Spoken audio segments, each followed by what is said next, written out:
to College Football Smothered and Covered, kicking off a new week of the show. My name is Barrett Salee. I appreciate you guys checking out the show. If this is your first time with us, please give us a review. Give us 5 stars if you like the show. But more importantly, give us a review, both positive and negative, depending on what you feel. I like constructive criticism on this show, and that is something that you can provide to help us make this show as great as it can be. And like I say every single episode, you know what? Make us part of your rotation. Make us part of your rotation. Everybody else out here does great work too. You're underserved as college football fans. So we're here for you. We're here for you. Of course, this show brought to you by Bet Online, whether it's the NBA playoffs, the NHL playoffs, golf, Major League Baseball. They've got live lines. They've got stats. They've got everything that you need. And when you're done, go over to the online casino. You can play a little blackjack. You can play a little poker. And maybe if you're a slot guy or gal, you can play one of their 150 different slot options. Go over to Bet Online. Use promo code BELIEVE. That's BLEAV. BLEAV, and you'll get 50% off your first deposit. That's right, 50% off. Bet Online, the game starts here. Show starts here. Show starts here. All right, so we've got a lot to get to. We're going to talk about the best quarterback of all time, or at least the best college quarterback among 4 options that I put on X, Instagram, Threads, all of those other places. You can follow me there at Barrett Salee, anywhere you do the social media thing. So we're going to talk about that. We're also going to talk about a big addition to the LSU backfield. And maybe, just maybe, he can be a guy who helps them get back to the SEC championship game. But first, put this on Twitter, Instagram, and everything else. Who's the best quarterback among these 4 players? Who is the best quarterback among these 4 players? Vince Young in Texas, Cam Newton at Auburn, Stetson Bennett IV at Georgia, Tim Tebow at Florida. It's a pretty good list, right? It's a pretty good list. After all 4 of those guys either won national championships or won Heisman trophies, or went to the Heisman Trophy ceremony as finalists in New York City. So who is the best college quarterback out of Vince Young, Tim Tebow, Cam Newton, and Stetson Bennett IV? Thought it was a valid question. Thought it was a very valid question. And let me tell you, the amount of pushback I got, especially on X, by putting Stetson Bennett IV on there was unbelievable. Absolutely unbelievable. People saying, you know what you're doing here. That's bait. All of those other things. And I'm sitting there scratching my head going, really? Really? People are mad that Stetson Bennett IV is included on a list like that. The dude won back-to-back national championships, the first 2 national championships at Georgia since 1980. He went to New York as a Heisman Trophy finalist. And the argument against him was that, oh, he was just on some loaded Georgia teams. Really? Really? Well, yeah, he was. But that's the pushback? That's the pushback. So let's put this in proper context, okay? This is here on the screen. If you're watching on YouTube, if you're listening in the audio version, go to YouTube, you can watch it. But I'm showing his stats from the 2021 season. 2,862 yards passing, 29 touchdowns, 7 picks, 259 sack-adjusted yards, not sack-adjusted yards, I should say, on the ground, 1 rushing touchdown. In proper context, he wasn't even the starting quarterback going into the season. That was JT Daniels. Kirby Smart tried multiple times to get JT Daniels back into that lineup. Stetson wouldn't let him have it. And Georgia fans just clamored for JT for so long. Stetson wouldn't let him have it. Kirby Smart had plenty of opportunities to put JT in. Stetson wouldn't let him have it. Even in the national championship game, things weren't going well. Stetson comes up. Bam, bam, bam, down the field. A.D. Mitchell, fourth quarter. Wins the national championship. The stats might not be there in 2021. The success is. And the success in a very unique, very troublesome, and very challenging situation. Not just for his personal success, but to lead Georgia to a national championship in a season that just kept snowballing and snowballing and snowballing. He wouldn't give the job back, despite the fact that he was on a team, leading a team that just kept winning and winning and winning. So he goes into the 2022 season. Bam. If you're on YouTube, you see this. If you're listening, go check it out on YouTube. I'll read it for you. Passing yards, 4,127, 27 touchdowns, 7 picks, 205 rushing yards, 10 rushing touchdowns. Got him to New York as a Heisman Trophy finalist. That matters. Yeah, there's some good players on that team in 2022. Brock Bowers, Ladd McConkey. There were some good players on that team. Of those 4 that I showed, were there good players on those teams? Tim Tebow, yes. No doubt about it. Vince Young, yes. No doubt about it. Cam Newton, no. No. So if you're going to use the same argument against Stetson, you got to use it against Cam. Or for Cam, I should say. Do you realize how hard it is to win a national championship?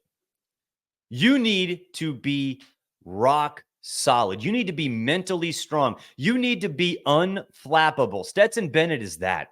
Stetson Bennett was all of those things. Is he the most talented quarterback in the world? No. Did he have a great NFL career? Not yet.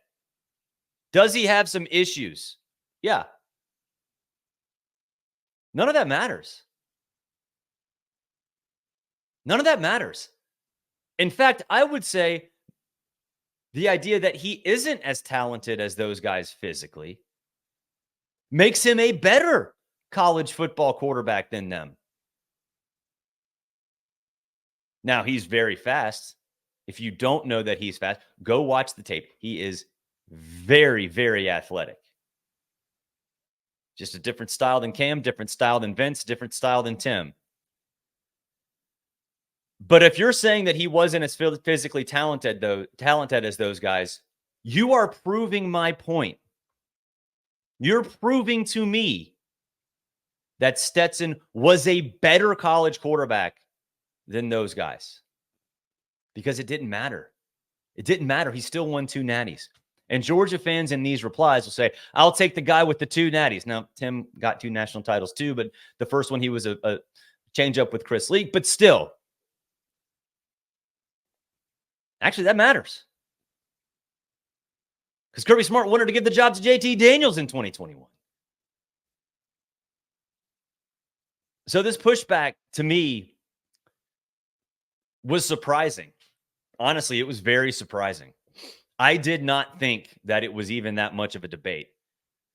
And I don't know if it's Georgia haters. I don't know if it's pushback against the behemoth that is Georgia, trying to find some cracks in that foundation. Maybe it is. Maybe that's what Georgia's become. Maybe they are as polarizing as Alabama was in the 2010s. I don't think so. Now, I live in Metro Atlanta, so maybe my perception is a little skewed. Whatever. Okay. But it was surprising to me because in my mind, Stetson Bennett is one of the best quarterbacks in college football history. College football history. NFL, don't really care. You win 2 national championships. You go to New York as a Heisman Trophy finalist. You put up a video game type season in 2022 and do it as a player who isn't as athletically gifted as others. That means you're an elite college quarterback. an elite college quarterback. Let's look at these other guys. Let's look at these other guys.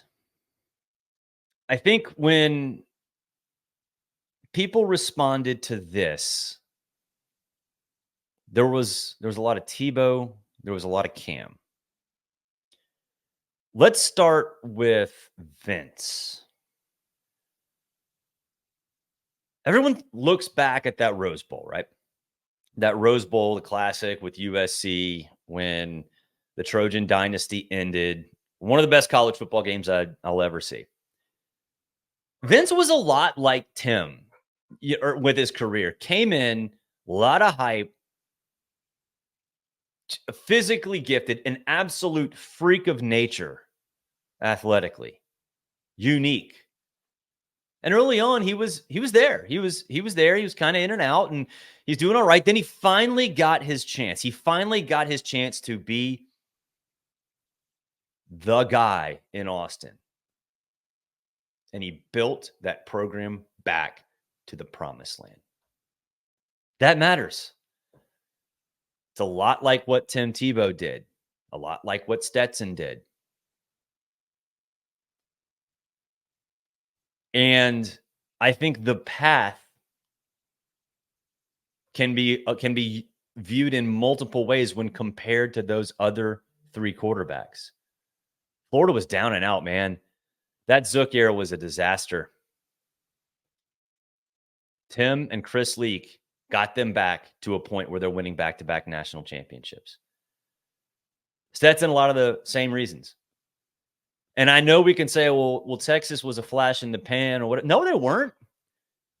The Vince legacy helped them become a team that would go into the 2009 national championship, lose to Alabama. Texas was a beast, a monster during the years in between. Now, they didn't win national championships. That was when the SEC run started, but that doesn't take away from the fact that Texas was unbelievable during that time, during the Colt McCoy era. Mac Brown's glory days. So there's an argument for Vince. There's no doubt about it. And it was surprising to me, and maybe it's because on social media right now, it's a younger demographic, and they remember Cam, they remember Tebow. Vince Young came right before that group, and maybe he's sort of forgotten. But I was surprised we didn't see more Vince when I asked that question. Very surprised. I think with the Tim Tebow, look, we don't need to make the argument, right? Like, I think his statement and his career speaks for itself. The Cam conundrum is very interesting. I think 5 years ago, the whole NCAA thing would be held against him. Now, after all this stuff, and we see how much quarterbacks are actually worth, $180,000 seems like a bargain. Like, I don't really care if Mississippi State offered him that. I don't really care if Auburn offered him more than 180 grand. 180 grand for Cam is a steal. But it is only 1 year. But couldn't that be used for Cam in this discussion? Yeah, I think it could. That team was terrible after he left. Barrett Trotter was the starting quarterback. Now, no offense to Barrett. All Barretts are good people. We're not good quarterbacks. We're just not. I was a good baseball player, but not a good quarterback. Before Cam got there, it was Chris Todd and Cody Burns. No. I think of all the players on that roster, the only ones that got drafted were Nick Fairley and Lee Zimba. I think that's it. There might be one or two more. At least the contributors on that team. And Cam led them to a national championship. That's unbelievable. You go back and watch those Auburn teams. He put that team on his back every single week. So it was only 1 year, and we don't have to worry about the Florida years. Whatever. That meant so much. To me, though, it's not enough to put him in the same category as Vince, Tebow, and Stetson. Because the value is apparent. But could he do it for multiple seasons? I don't know. Still a damn good ball player. Damn good ball player. LSU got some big news over the weekend. John Emery out of the portal, reportaling back to Baton Rouge. Former 5-star running back. His career at LSU's been wild, I think, maybe, to say the least. Some academic stuff. There's been some disciplinarian stuff. The talent is there. The talent is there. And so you look at who he is, right? The off-the-field stuff is there. Can you count on him to be a contributor for 12, 13, 14 games? The answer is you don't know. And it's a valid concern. He's made it a valid concern through his own actions. But the raw talent is there. And so this is big news for LSU because you go back and look at LSU under Brian Kelly, latter stages of the Ed Orgeron era.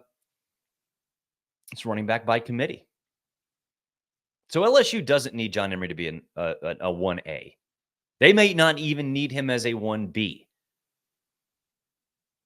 But you look at how they're operated, how they're built. Josh Williams is going to be the number 1A anyway. He's a good running back. Could he be a 1,000-yard running back if he gets all of the carries? Yes, he could be. And so I think when you combine Emery and Williams, takes pressure off of everybody's back. And then you look at Caleb Jackson. Now you've got a trio. Now you've got a group of running backs that you can trust, that you can get creative with. And LSU is going to need that because this offense is going to look much different with Garrett Nussmeier. Garrett Nussmeier is nowhere close to what Jaden Daniels is from a running perspective. Passing, we'll see. They love him. They've always loved him.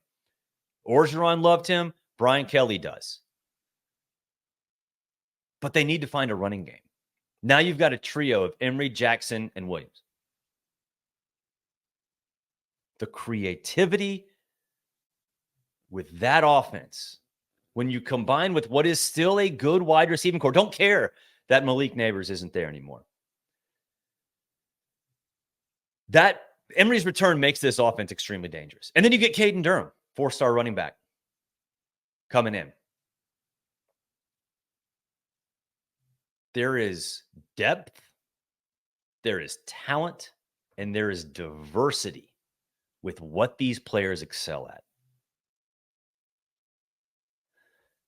Does this mean LSU is going to win the SEC West?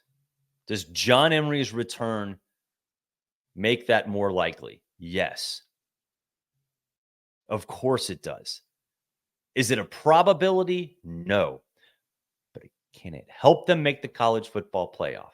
Absolutely. This is a huge development in LSU's quest to make the college football playoff. There's definitely going to be 3 SEC teams.